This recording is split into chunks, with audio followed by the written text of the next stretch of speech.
আজকে আমি, আমার বোনের বান্ধবী, ওর নাম সন্দীপা, সবাই মিলে আজকে ঘুরতে চলে যাচ্ছি। হাঁটতে হাঁটতে চলে এসেছি গঙ্গার পাড়ে। আর এখানে তখন আরতি হচ্ছিল। তারপরে এখানে একটা আছে বিশাল বড় গোপাল ঠাকুর।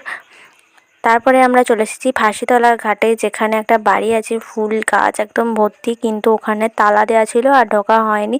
তারপরে আমরা টোটোয় করে চলে যাচ্ছি রানীর ঘাটে, যেখানে সন্ধেবেলায় সন্ধে আরতি হয়।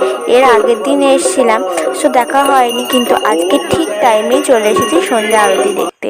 তারপরে আমরা চলে এসেছি কথাবার্তায়, একটা নতুন ক্যাফে খুলেছে পোড়ামাতলা থেকে একটুখানি গিয়েই। এখানে খুব সুন্দর সুন্দর দেখো ডেকোরেশন করেছে, খুব সুন্দরও লাগছে। আর এখানে আসল কথা হচ্ছে শাড়িও পাওয়া যায় এই ক্যাফেটাতে, দেখলাম। তারপরে এখানে আমরা অর্ডার করেছিলাম পকোড়া, এই পকোড়া খেয়ে নিলাম। তারপরে আমরা